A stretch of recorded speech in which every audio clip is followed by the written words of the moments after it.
Ça, c'est les recherches de couverture. Donc avant de devenir ce que c'est, au début c'est ça.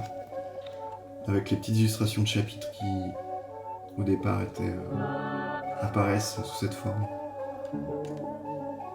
Et deviennent, tu vois, deviennent ça.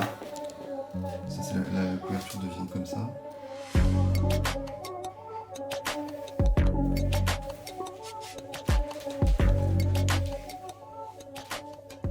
Dans la brigade, on a deux héros connus de la pop culture, Merlin l'Enchanteur et Conan le Barbare.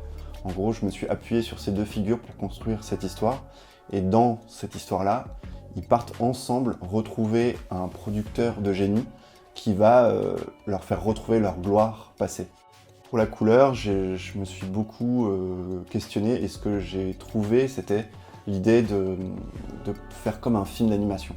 En fait, ce que je voulais, c'était avoir des personnages qu'on puisse repérer au premier coup d'œil dans chaque image et ça me permettait d'avoir beaucoup de matière et un côté très pictural pour l'ensemble des décors et en même temps qu'on les repère en un clin d'œil en fait. Et ça, c'était ma priorité et ça me permettait de faire des images très complexes pour les décors. J'ai aussi détourné les codes de la bande dessinée comme je le fais d'habitude. Les personnages peuvent sortir ou rentrer hors et dans les cases ou changer de page même, ou traverser les pages un peu comme des passe-murailles.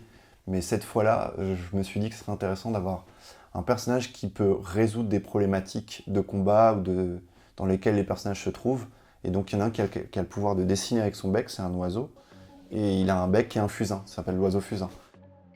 De Dragon Ball voilà, tout ce qu'on pouvait voir dans les années 90, dans les dessins animés, les films d'animation.